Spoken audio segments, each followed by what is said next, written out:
Olá pessoal, eu sou Cleidiana Ramos, sou jornalista, doutora em antropologia e produzo a coluna Tarde Memória para os canais do Grupo à Tarde.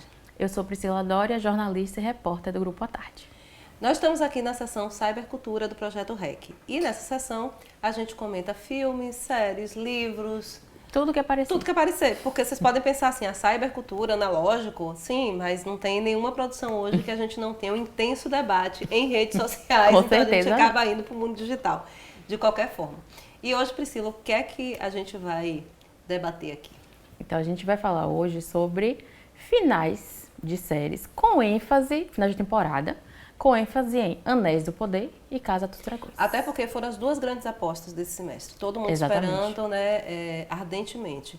Anéis do Poder pela Amazon Prime. Pela Amazon Prime. E A Casa dos Dragões pela HBO Max. Exatamente. Né, a estreia. Então, muito investimento, assim, produções Dos caríssimas. dois lados e com aquele sentimento de garantia, os fãs vão estar lá. Isso, porque são dois grandes sucessos, né? Um baseado... Lançados perigosamente muito perto do outro. Isso. A concorrência, ele mesmo querendo acontecer, mesmo não querendo, seja intenção ou não, aconteceu. Uhum. E desse embate aí, eu acho que, de certa forma, o Anéis do Poder saiu perdendo. Sim, pelo menos nesse embate, né? Sim. E, claro, duas obras baseadas em grande sucesso de literatura, né? No caso, a saga de Crônicas de Gelo e Fogo, e depois ele muda um pouco, né? É Crônicas de Fogo, mas é da Crônicas de Marte. De Marte, que ficou conhecida, na verdade, pelo nome do primeiro livro da série, que é Games of Thrones, e a gente só chama assim GOT, que foi um grande sucesso da HBO. Né, talvez o grande sucesso da década, Sim. né, no campo das webséries. E Os Anéis do Poder, baseado na obra do grande R.R. Tolkien. Né?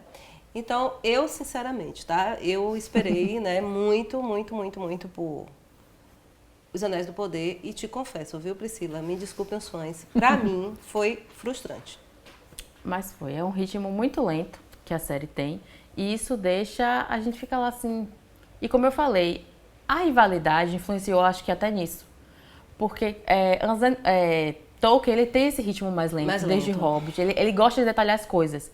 E a série tenta fazer isso, né? Traduzir dessa forma, como é, por exemplo, o primeiro filme de Seus Anéis, Sociedade do Anel. Também tem esse embalo de, é só uma introdução ao que está por vir.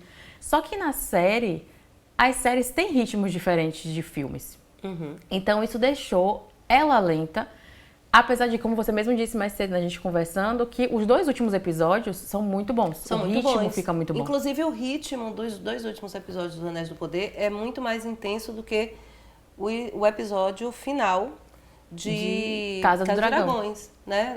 É bem mais intenso. Agora, um outro problema também, comparando as duas séries, é que eu acho que a produção do elenco de Casa dos Dragões foi muito feliz. Os personagens, eles têm, né, quer dizer, as atrizes e os atores selecionados, eles têm total, né, como é que a gente pode dizer, total aproximação com os personagens do livro. Sim. Que é um livro diferente, tá, gente, da série de Games of Thrones. É um livro que ele imita o estilo de um historiador. Então, ele está contando como é que aconteceu a ascensão e, digamos assim, crise da casa Targaryen, né, que domina os dragões. E é muito lento. Eu, por exemplo, estranhei a forma, né, muito rápido, porque é uma espécie de crônica, né, e várias gerações dos Targaryens. Né? E os livros não, os Anéis do Poder são baseados em outros livros de Tolkien antes da saga, né? De O Hobbit, que geraram O Hobbit e O Senhor dos Anéis, né? Dos livros e da trilogia de Peter Jackson. Mas eu acho que os personagens de Casa dos Dragões, eles estão perfeitamente representados pelos atores. Sim. É uma coisa impressionante. Eles foram muito felizes, imagina o trabalho quando depois escolher aquela galera, porque foram achados. Já em Os Anéis do Poder, são muitos personagens que precisam ser introduzidos para a gente entender a saga, e eu acho que é exatamente isso. Eles não têm tanta empatia. Não tem aquela atração, assim. Alguns até você chega, mas a maioria... A protagonista, por exemplo, a Galadriel, né, é a sensação que eu tenho. Ela passa a história inteira, quer dizer, ela tem o poder, ela é a catalisadora dos eventos, né, que é uma elfa. E ela, na verdade, a gente sente o que passa o tempo inteiro é que é uma questão pessoal. Sim. A história dela com o mal, com Sauron, não é uma coisa, eu vou salvar o mundo. E o modo como é feito isso, que existem formas de você fazer esse tipo de coisa, né? Eu lembro que a gente conversando sobre isso, eu falei, por exemplo, uma personagem que tem como objetivo não é o mundo, uma situação, uma ação que segue o coração dela é, por exemplo, Jogos Vorazes. Sim. Que a Katniss, ela tá ali, quer salvar a irmã e pronto. Mas no caso da Galadriel, não. Eles não conseguem criar esse ritmo que faz com que a gente não. Somos time Galadriel, eu também seguiria ela se estivesse lá. Ela não consegue fazer, dar o jogo, né? Exatamente. O jogo. Não é isso que passa. É um personagem que eu acho que tá fora muito do tom. É assim, é muito nariz em pé, digamos assim. Eu quero resolver, eu vou resolver, eu sou ótima, posso. faço. Já a Casa dos Dragões, né, tem isso, né? É o universo de Martin. Os personagens, eles não são nem mocinhos, Sim, nem vilões. É a maior vantagem muito dele. complexo. Então ali você fica, né, na torcida e duas protagonistas mulheres, né? É uma briga política entre mulheres e ainda assim, tem hora que você disse assim, poxa, né, a Alicent é terrível, mas ela teve né, uma coisa de humanidade. Ao mesmo tempo você olha para Rhaenyra, né? E aí você diz assim, nossa, como ela tinha que ser heroína, mas poxa, também Sim, é cada decisão terrível. Cada decisão que você fica... E fora o encanto dos dragões, né? Também. E de séries de forma geral. Hoje eu vou perguntar. Hoje não vamos ter dica, vou ter uma pergunta que eu e você vamos ter que responder. Das séries que você já assistiu, assim, da vida, qual é aquela, assim, que o final você ficou assim, podia ter melhorado? Nossa, difícil saber, assim, né? Acho que algumas eu meio que abandonei ao longo da temporada, né? Digamos assim, porque já não estava dando rolando. Não dava. Uma foi 13 Razões Por Quê, por exemplo. Sim. Eu não consegui terminar a última temporada. Eu nem comecei, não tive. Não comecei, não, eu gostei muito, com todos os problemas, assim, os problemas que eu tô dizendo dos gatilhos, né, e tal. Mas eu não consegui porque eu achei que foram 3, não é isso? Acho que a terceira, ela foi muito forçada. É tipo assim, tá fazendo sucesso, vamos fazer, né? E esse é outro exemplo disso, porque o livro é minúsculo.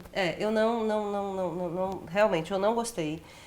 Na contramão de todo mundo, eu não acho o final de GOT um problema, porque eu acho que tem uma certa certo equilíbrio ali. Um certo sentido. Tem um certo sentido com o universo de Marte, pensando em Marte. E claro, a gente sabe que ele não terminou o livro, então aquele final pode mudar. E possivelmente ele vai mudar. Pra mim, eu acho que eu não vou dizer assim, fica um embate dentro de mim, e eu acredito que muitas pessoas odeiem o final, que é de Lost. Porque o final de Lost é um negócio que que assim, podia ser interessante, podia, só que todas as temporadas criam uma expectativa muito grande daquele povo saindo da ilha. E aí quando você descobre, aí você fica, será que valeu a pena? Pois é. Esses 7 anos de luta e sofrimento. E aí eu acho que assim, é um pouco, se você para analisar, é interessante o final, porque dá um outro sentido para a história toda, mas ao mesmo tempo é muito anticlimático, que você fica assim... e assim, é quando também tem aquela coisa abrupta, por exemplo, Deuses Americanos. Sim. Da Amazon Prime. Poxa, interromperam lá, terminaram e não avisaram pra gente que não teria mais. Então, é uma história inacabada. Sim. Você tem que se contentar com o que está no livro. E dizem por aí que vão fazer um filme para fechar a série. Mas assim, foi terrível porque eles não avisaram, interromperam. É horrível isso também, quando você vem acompanhando uma série e de repente não renova, né? Mas acho que, gente, todas as duas estão renovadas, né? Tanto Os Anéis do Poder como Casa dos Dragões. Casa dos Dragões teve um fim, muito plot twist, então pra gente não tem tanta surpresa. Mas só em 2024. Não tem tanta surpresa porque ela tá... O livro está terminado, diferente da saga de Games of Thrones. E, claro, Marte está dando lá assessoria, né? Sim, então ajuda. Então ajuda, né? Mas, enfim, então vamos ficar aí esperando, né? Ambas que só devem voltar aí final de 2023, se for o caso de Anéis do Poder, a gente não sabe, né, ainda. E 2024. E 2024, a Casa dos Dragões. Tá vendo, gente? Assim, aqui no Projeto REC, nessa sessão Cybercultura, a gente se diverte